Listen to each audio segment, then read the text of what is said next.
Assalamualaikum warahmatullahi wabarakatuh. Saya Winda Sari Puspita, NIM 200906501009 dari kelas B. Artikel yang akan saya bawakan yaitu pengaruh defisit anggaran terhadap utang luar negeri pemerintah Indonesia. Perkembangan ekonomi suatu negara berkembang merupakan proses yang sangat perlu dilakukan oleh suatu bangsa untuk memenuhi taraf hidup sosial yang sejahtera di negaranya. Tapi tidak semua negara bisa dengan mudah mewujudkan hal tersebut. Pembangunan ekonomi suatu negara di satu sisi memerlukan dana yang relatif besar, sementara di sisi yang lain usaha pengerahan dana untuk membiayai pembangunan tersebut mengalami kendala. Namun tidak semua negara yang berkembang merupakan negara yang miskin, dalam artian tidak memiliki sumber daya ekonomi yang baik. Banyak negara berkembang yang memiliki sumber daya alam dan sumber daya manusia yang melimpah. Hanya saja sumber daya tersebut masih bersifat potensial, belum dimanfaatkan secara optimal karena sumber daya manusianya yang belum sepenuhnya siap untuk memaksimalkan sumber daya tersebut. Ada beberapa faktor yang mempengaruhi utang luar negeri di Indonesia. Salah satunya yaitu defisit anggaran. Apa sih yang dimaksud defisit anggaran? Defisit anggaran adalah selisih antara penerimaan dan pengeluaran. Dalam artian, pengeluaran yang melebihi penerimaan disebut defisit. Defisit anggaran merupakan istilah yang digunakan untuk menggambarkan kondisi APBN di saat angka belanjanya melebihi jumlah pendapatan. Mengapa dikatakan defisit anggaran mempengaruhi utang luar negeri? Dalam jurnal yang ditulis oleh Yulia dan Diana di tahun 2019 lalu membuktikan bahwa hasil pengujian secara parsial untuk variabel defisit anggaran terhadap utang luar negeri dari model estimasi T statistik defisit anggaran adalah 4, sekian-sekian. Nilai T hitung variabel ini lebih besar dari T tabelnya, yang menunjukkan bahwa variabel defisit anggaran berpengaruh terhadap utang luar negeri. Nilai signifikan lebih kecil dari 5%, yaitu 1, sekian-sekian, dengan signifikansi 95%.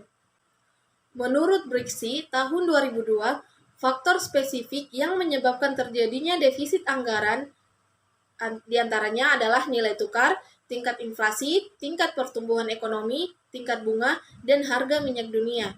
Dalam hal ini dapat diketahui bahwa utang luar negeri meningkatkan secara otomatis ketika defisit terjadi.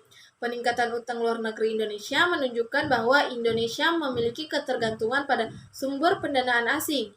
Kemudian ketika Indonesia tidak mampu untuk membayar pokok pinjaman beserta bunganya tepat pada waktunya, hal ini akan menimbulkan defisit terhadap anggaran negara dan pada akhirnya akan mengganggu stabilitas perekonomian Indonesia.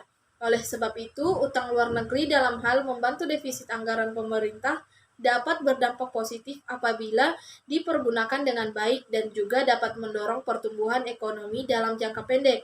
Karena jika utang sudah digunakan dalam jangka panjang, para peneliti sebelumnya menemukan bahwa hal tersebut akan membawa dampak negatif bagi pertumbuhan ekonomi. Kebijakan defisit anggaran. Terdapat 3 pandangan terkait kebijakan defisit anggaran. Yang pertama, Ricardian berargumen bahwa defisit anggaran tidak berpengaruh terhadap perekonomian karena adanya perilaku antisipatif masyarakat terhadap pendapatan di masa depan. Ketika pemerintah memutuskan untuk melakukan defisit anggaran dengan meningkatkan pengeluarannya, masyarakat tidak akan meningkatkan konsumsinya secara langsung.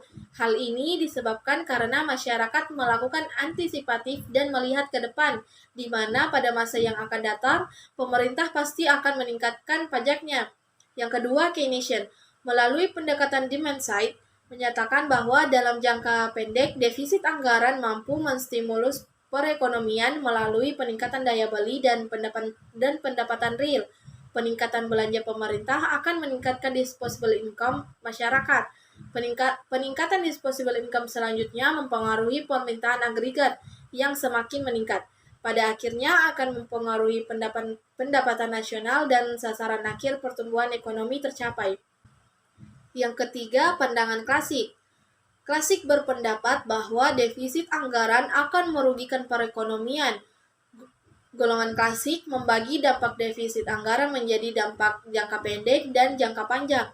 Dalam jangka pendek, defisit anggaran akan mengurangi national saving, yaitu tabungan pemerintah dan tabungan masyarakat.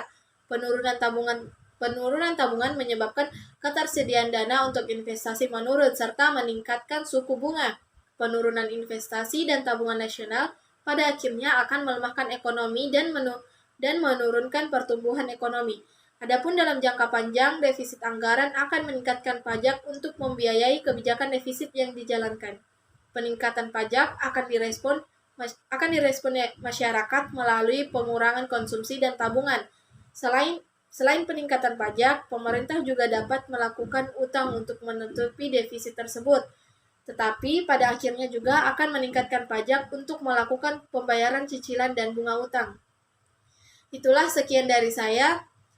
Wassalamualaikum warahmatullahi wabarakatuh.